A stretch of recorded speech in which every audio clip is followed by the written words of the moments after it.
We have a serious problem in this country. We've known this for a while, but we're beginning to be more clear on what the problem is with big pharma. And not exclusively with big pharma. Big pharma is also, what I'm about to say about it could also be said just as well about, say, big food, the giant corporations that manufacture the food that we eat. The point I want to make is it's becoming increasingly clear that issues of health and welfare are secondary. I'm not saying they don't matter at all. I'm saying that they are secondary for these giant corporations. And what is primary is, of course, profit, the bottom line.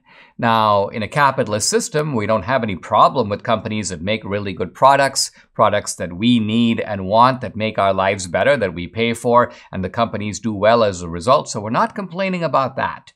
We're complaining about the way in which these giant industries manipulate and rig and control the system, using the weapon of money, but also using the weapon of social leverage and political control in order to shut down their critics, in order to prevent debate on their products, which often are of suspect value. And how do these companies go about doing this? What is the modus operandi? What is the technique of big pharma? I recently watched a short video by a Canadian cardiologist named Asim Malhotra. Now, this is a guy whose dad apparently took the vaccine and died soon after, so he's been on a bit of a crusade against the vaccine, but he's a really smart guy, and he's been thinking about the broader issue. How does big pharma, and by extension, big food, work? And in the video, he makes some key points about how big pharma, in a sense, manipulates the market, rigs the market. And let's talk about what those ways are. The most obvious way, of course, is government lobbying.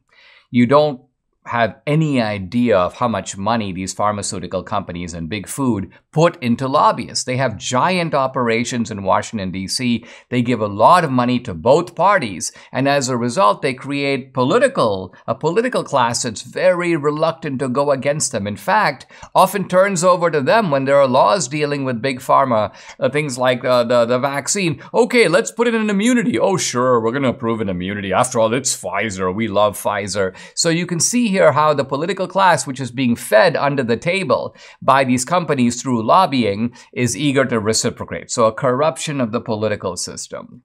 Number two, something I didn't know, the corruption of the WHO. I thought that the WHO simply got dues from donor countries and therefore was able to create, if you will, a panel, a research body to study disease that was, in a sense, that was immune to the impact of private companies and pharmaceutical companies. But no, apparently the WHO takes a whole bunch of private money, and not only private money that comes with strings attached. We'll give you this money to do a study on this, and we want you to conclude that, and we don't want you to say this, and the WHO then negotiates and decides, okay, we'll agree to this, we'll agree to that. So Big Pharma has its tentacles in the WHO. Number three, they set up these nonprofit groups that have neutral sounding names like the Committee for a Healthier America, the committee that we make that the Organization for Eating Better and Living Longer, all kinds of using language to deceive and gull people into thinking, oh wow, this is an independent group that is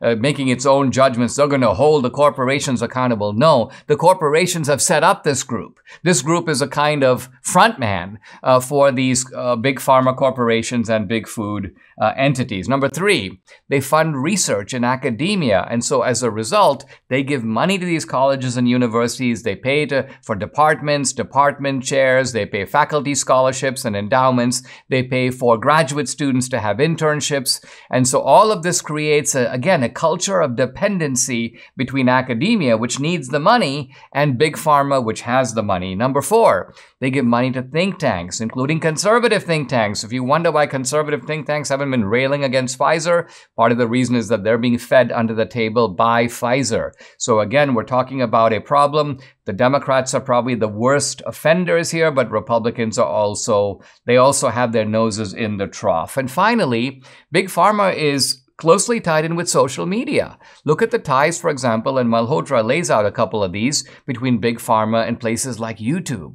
And so as a result, we find This could be a coincidence, but I don't think so. YouTube is basically doing the bidding of Big Pharma. A lot of the stuff, let's censor COVID misinformation. Well, what's the misinformation? Very often it's not misinformation. It is a guy like Malhotra pointing to a study that happens to disagree with the studies that Pfizer is putting forward. Pfizer does its own studies, and they're like, hey, look, we've concluded based on our own research that our vaccine is amazing. And if somebody else goes, well, there's a different study out of Sri Lanka, a different study out of Israel that shows the opposite, that's misinformation. That guy his channel needs to be shut down. So these are the ways in which Big Pharma has created octopus-like tentacles that stretch into government and media and social media and nonprofits and think tanks and academia, all not to advance the public debate, but to corrupt the public debate so that they can feed illicitly their bottom line.